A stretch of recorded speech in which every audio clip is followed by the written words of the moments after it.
Hello everyone, हमें यहाँ पे क्वेश्चन दिया है। इस क्वेश्चन में एनिलीन दिया है, उसको ट्रीट किया कॉन्सेंट्रेटेड HNO3 H2SO4 के साथ। ट्रीट करने के बाद हमें प्रोडक्ट मिल रहा है A which is in 51%, B which is in 47% and C in 2% yield। ठीक है। First question is predict ABC।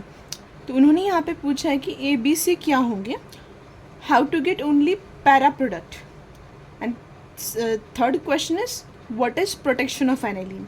तो स्टार्ट करते हैं। सबसे पहले यहाँ पे कॉन्सेंट्रेटेड HNO3 एंड H2SO4 दिया है, ठीक है, उसको बोलते हैं नाइट्रेटिंग मिक्सचर। ठीक, हाँ, तो यहाँ पे HNO3 दिया है एंड डबल बॉन्ड O, यहाँ पे OH, इस तरह से। ये है कॉन्सेंट्रेटेड नाइट्रिक एसिड प्लस, इसको ट्रीट किया है सल्फ्यूरिक एसिड के साथ। हाँ, इन दो एसिड में से H2SO4 स्ट्रॉन्ग एसिड है, ठीक है, तो ये H+ देगा। और ये जो नाइट्रिक एसिड है, इसमें ऑक्सीजन पे लोन पेयर है, ये लोन पेयर H+ को इलेक्ट्रॉन देगी और ये बॉन्ड यहाँ से ब्रेक हो जाएगा। ठीक, दोनों ही एसिड है लेकिन H2SO4 स्ट्रॉन्ग है। एंड डबल बॉन्ड O, यहाँ पे OH H, एक लोन पेयर बचेगी और एक पॉजिटिव चार्ज। ठीक है, अब यहाँ पे ऑक्सीजन पे पॉजिटिव चार्ज आ चुका है। ये पॉजिटिव चार्ज क्यों आया है? Due to extra valency. ठीक, और यहाँ पे O- S double bond O OH। अब यहाँ से ये जो पॉजिटिव चार्ज है ऑक्सीजन पे, इसको न्यूट्रलाइज करना पड़ेगा, तो ये बॉन्ड यहाँ से ब्रेक हो जाएगा। तो यहाँ पे बनेगा NO2 प्लस वाटर यहाँ से रिलीज हो जाएगा। ठीक, इसको बोलते हैं नाइट्रोनियम आयन। ये जो NO2+ है उसको बोलते हैं नाइट्रोनियम आयन। ये एक इलेक्ट्रोफाइल है। कॉन्सेंट्रेटेड HNO3 एंड H2SO4, इसको हम मिक्स करके एक मिक्सचर बनाते हैं, इसको बोलते हैं नाइट्रेटिंग मिक्सचर।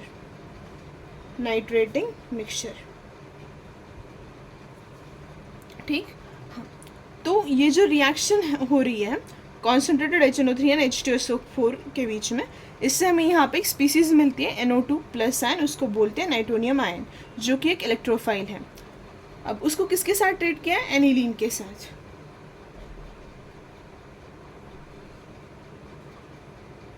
अब देखो, ये तो इलेक्ट्रोफाइल है, ठीक, हाँ, नाइट्रोजन की जो लोन पेयर है वो बेंजीन के अंदर डीलोकलाइज हो जाएगी इस तरह से। ठीक है, हाँ, तो अब क्या होता है, हमें ये तो पता है कि बेंजीन जो है वो एक न्यूक्लियोफाइल है, क्योंकि यहाँ पे पाई इलेक्ट्रॉन डेंसिटी जो है वो ज़्यादा होती है बेंजीन में, पाई इलेक्ट्रॉन डेंसिटी। लेकिन यहाँ पे जो NH2 ग्रुप है वो बेंजीन को लोन पेयर दे रहा है, मतलब ये एक एक्टिवेटिंग ग्रुप है। ठीक है, NH2 acts as a activating group, मतलब वो बेंजीन रिंग को और इलेक्ट्रॉन डेंसिटी प्रोवाइड कर रहा है। ठीक है, इससे क्या होता है, बेंजीन की जो ऑर्थो एंड पैरा पोजीशन है वो इलेक्ट्रॉन रिच बनती है। तो अगर बेंजीन की ortho and para position electron rich बनेगी तो ये जो NH2 ग्रुप है इसको हम बोल सकते हैं ortho para directing group.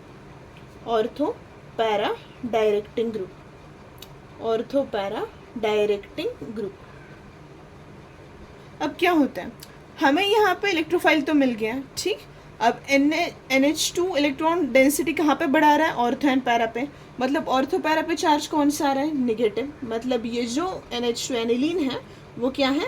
Nucleophile है। ठीक, हाँ, अब न्यूक्लियोफाइल और इलेक्ट्रोफाइल के बीच में रिएक्शन हो रही है, तो ये जो रिएक्शन है उसका टाइप जो है वो है इलेक्ट्रोफिलिक सब्सटीट्यूशन रिएक्शन। किस टाइप की रिएक्शन है इसका नाम यहाँ पे मैं लिख देती हूँ, इलेक्ट्रोफिलिक सब्सटीट्यूशन रिएक्शन।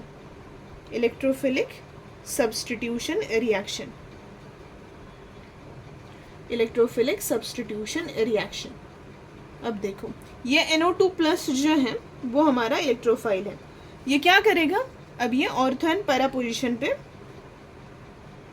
सब्स्टिट्यूट हो जाएगा। तो यहाँ पे NH2 है, यहाँ पे आ जाएगा NO2+,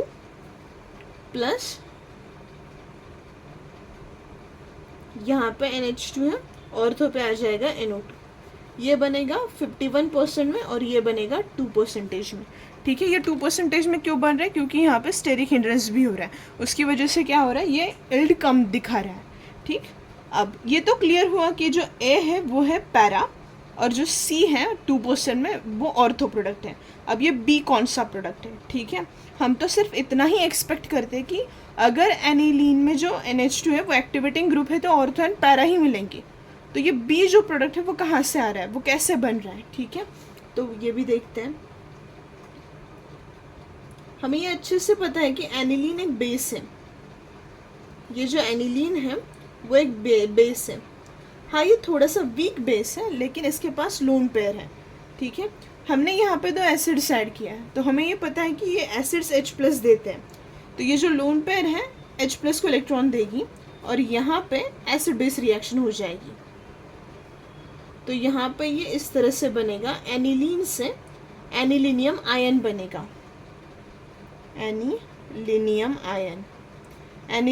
आयन बनेगा। अब क्या होता है देखो, एनिलीन था तब लोन पेयर थी नाइट्रोजन के पास, ये लोन पेयर बेंजीन में डिलोकलाइज हो रही थी। अब क्या हुआ, ये जो लोन पेयर है वो किसको डोनेट की? H+ को। एसिड में जो H+, एसिड में से जो H+ आया उसको। तो अब लोन पेयर तो यहाँ पे है नहीं, तो ये डोनेट तो नहीं कर सकता बेंजीन रिंग को इलेक्ट्रॉन। ठीक, लेकिन यहाँ पे पॉजिटिव चार्ज लग चुका है नाइट्रोजन पे, मतलब ये अब सिग्मा बॉन्ड से इलेक्ट्रॉन को खींचेगा। तो यहाँ पे माइनस का इफेक्ट लगेगा। कौन सा इफेक्ट लगेगा? माइनस का। सिग्मा बॉन्ड से इलेक्ट्रॉन डिस्प्लेस हो जाएंगे नाइट्रोजन की टूवर्ड्स। ठीक है, तो ये इलेक्ट्रॉन बेंजीन को देगा नहीं बल्कि बेंजीन से खींचेगा। ठीक, हाँ, तो अगर दे नहीं रहा लेकिन ले रहा है, ठीक है, तो ये ऑर्थो एंड पैरा पोजिशन से इलेक्ट्रॉन को खींचेगा। तो अब जो NO2+ आयन है वो किस पोजीशन पे जाएगा? मेटा पोजीशन पे। यहाँ पे NH3+, यहाँ पे NO2 जाएगा, यहाँ पे मेटा प्रोडक्ट मिलेगा। अब ये जो पॉजिटिव चार्ज है बेंजीन पे उसको भी हटाना पड़ेगा। इसमें HSO4- डालोगे तो क्या करेगा, वो यहाँ से हाइड्रोजन को निकालेगा और हाइड्रोजन को निकालने के बाद ये इस तरह से बनेगा NH2 और मेटा पोजीशन पे NO2 आएगा जो कि 47% इल्ड में मिला है और ये HSO4- प्लस H2SO4 यहाँ से रिलीज हो जाएगा। ठीक, तो जो फर्स्ट क्वेश्चन है प्रेडिक्ट A एंड B, तो हमने A बताया जो 51% में है वो है पैरा प्रोडक्ट, C कौन सा है ऑर्थो प्रोडक्ट एंड B कौन सा है मेटा प्रोडक्ट। ठीक, तो यहाँ पे इस तरह से मेटा प्रोडक्ट भी फॉर्म होता है क्योंकि यहाँ पे एसिड बेस रिएक्शन भी होती है। ठीक, हाँ, अब second question, how to get only para product. अब सिर्फ पैरा क्यों बनाना है? ठीक है, देखो इस रिएक्शन में 3 प्रोडक्ट्स बन रहे हैं, मतलब जितने ज़्यादा प्रोडक्ट्स बन रहे हैं उसकी वजह से क्या हो रहा है कि रिएक्शन की इल्ड कम हो रही है। ठीक है, रिएक्शन की इल्ड क्या हो रही है? कम हो रही है। अगर सिर्फ एक प्रोडक्ट बनता है तो रिएक्शन की इल्ड बढ़ती है। ठीक है, तो कोई भी यही चाहेगा कि रिएक्शन की इल्ड ज़्यादा हो। ठीक है, टुकड़ों में बंटने से अच्छा है कि एक ही प्रोडक्ट बने और उसकी इल्ड ज़्यादा हो। ठीक, हाँ, तो सिर्फ पैरा प्रोडक्ट बनाना हो। पैरा क्यों बनाना है? क्योंकि वो ज़्यादा स्टेबल होगा, क्योंकि वहाँ पे स्टेरिक हिंड्रेंस कम हो जाएगा। तो सिर्फ पैरा प्रोडक्ट बनाने के लिए क्या कर सकते हैं, तो देखते हैं।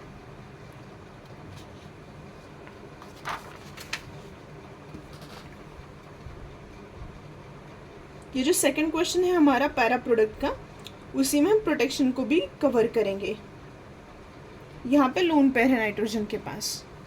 ठीक, अब ये 3 प्रोडक्ट्स बन क्यों रहे थे? हमें ये पता है कि नाइट्रोजन की लोन पेयर बेंजीन में जाने की वजह से इलेक्ट्रॉन डेंसिटी बढ़ रही थी, उसकी वजह से ऑर्थो एंड पैरा मिल रहा था हमें। ठीक है, तो ये जो लोन पेयर है जो बेंजीन को ज़्यादा इलेक्ट्रॉन रिच बना रही थी। ठीक है, तो हमें अब क्या करना है, ये जो लोन पेयर है उसको डाइवर्ट भी करना पड़ेगा।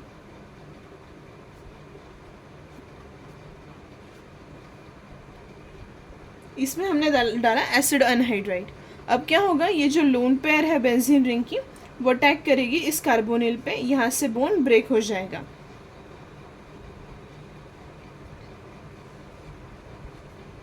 यहाँ पे NH C डबल बॉन्ड हो, CH3 नाइट्रोजन पे पॉजिटिव चार्ज लगेगा क्योंकि यहाँ पे नाइट्रोजन ने 4 बॉन्ड्स बनाए, एक्स्ट्रा वैलेंसी लग चुकी है वहाँ पे। CH3 C double bond O-, acetate ion यहाँ से रिलीज होगा। अब ये एसिडेट क्या करेगा, यहाँ से हाइड्रोजन को इलेक्ट्रॉन देगा और इस पॉजिटिव चार्ज को न्यूट्रलाइज करेगा।